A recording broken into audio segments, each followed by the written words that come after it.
కాలభైరవాయ నమః. కాలభైరవ స్వామి ఆవిర్భవించిన మార్గశిర శుద్ధ అష్టమిని కాలభైరవ స్వామి అష్టమిగా భావిస్తారు. ఈ కాలభైరవ స్వామి పుట్టుకకు సంబంధించిన ఆసక్తికరమైన కథ శివపురాణం చెబుతున్నది. ఒకసారి శివబ్రహ్మలు మాట్లాడుకుంటున్నారు. ఆ మాటలు కాస్త వాదోపవాదాలుగా మారాయి. బ్రహ్మదేవుడు, నేను సృష్టికర్తను, పరబ్రహ్మ స్వరూపును, నేను చెప్పినట్లుగానే మీరంతా నడుచుకోవాలని అన్నాడు. దానికి శివుడు సమ్మతించలేదు. దాంతో వారి మధ్య వాదం పెరిగింది. బ్రహ్మదేవుడు శివుణ్ణి తలనాడడం వలన ప్రారంభించాడు. శివుడు కోపం పట్టలేక హుంకరించాడు. ఆ హుంకారం నుంచి ఒక భయంకరమైన రూపం ఆవిర్భవించింది.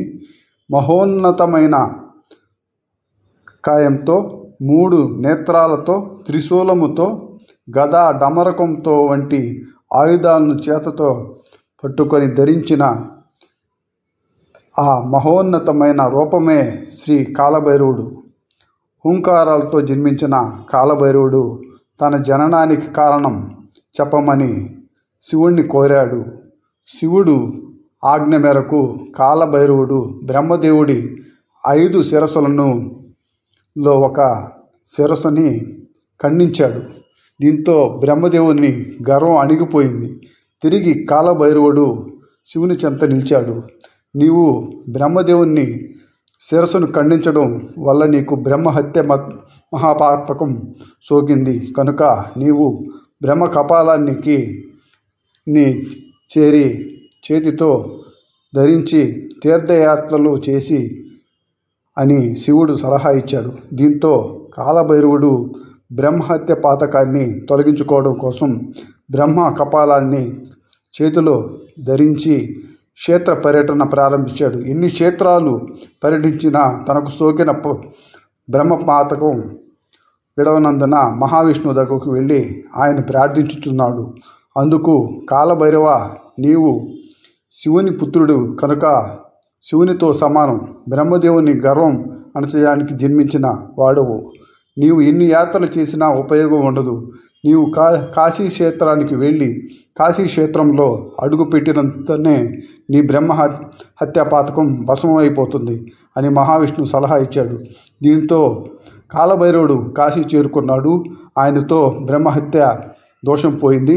బ్రహ్మ కపాలాన్ని కాశీలో పూడ్చిపెట్టాడు. బ్రహ్మ కపాలం పూడ్చిపెట్టిన చోట ఏర్పడిన తీర్థమే నేటి కాశీలోని కపాల మోక్ష తీర్థం అంటారు. తరువాత కాలభైరవుడిని చూసి శివుడు, కాలభైరవ, నీవు ఇక్కడే కొలువుదీరి క్షేత్రపాలకుడుగా బాధ్యతలు చేపట్టి ముందుగా నీకే పూజలు జరుగుతాయి, నీ తర్వాతనే నాకు పూజలు జరుగుతాయని శివుడు పలికాడు. శ్రీ కాలభైరవుడు కాశీక్షేత్రంలో కొలువుదీరి క్షేత్రపాలకుడుగా పూజలు అందుకుంటున్నాడు. కాశీ క్షేత్రాన్ని దర్శించిన వారు శ్రీ కాలభైరవ స్వామిని దర్శించడంతో పాటు కాశీ నుంచి వచ్చిన వారు కూడా కాశీ సమారాధన చేయడం ఆచారమైంది.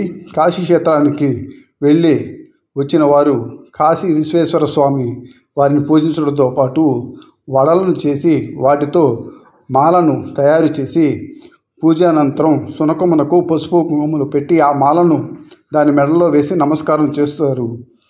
ఈ ఆచారాల ఈ కాలభైరవ స్వామి వారి మహత్యాన్ని నిదర్శనం. ఈ కాలభైరవుని జన్మదినమైన కాలభైరవ అష్టమి నాడు శ్రీ కాలభైరవ స్వామి విగ్రహం లేదా చిత్రపటాన్ని ఏర్పాటు చేసుకొని గణపతిని పూజించిన తర్వాత షడోపచారాలతోనూ అష్టోత్తరాలతోనూ కాలభైరవ స్వామిని పూజిస్తారు. మినప వడలను నైవేద్యంగా సమర్పిస్తారు. ఒక పూట ఉపవాసం చేస్తారు. శ్రీ మార్గశిర అష్టమి కాలభైరవ జన్మ దినాన్ని పురస్కరించుకొని శ్రీ ఆదిశంకరాచార్యులు వారు రచించిన శ్రీ కాలభైరవ అష్టకమును పారాయణం చేస్తారు. ఇలా కాలభైరవ స్వామి నాడు శ్రీ కాలభైరవ స్వామిని స్మరించడం, పూజించడం వల్ల సకల పుణ్య ఫలాలు కలుగుతాయి. శ్రీ కాలభైరవ స్వామిని పూజించడం వలన సంపన్న భయాలు, స్వప్న భయాలు దూరం అవుతాయి. గ్రహ దోషాలు తొలగిపోతాయి, అష్ట ఐశ్వర్యాలు లభిస్తాయి.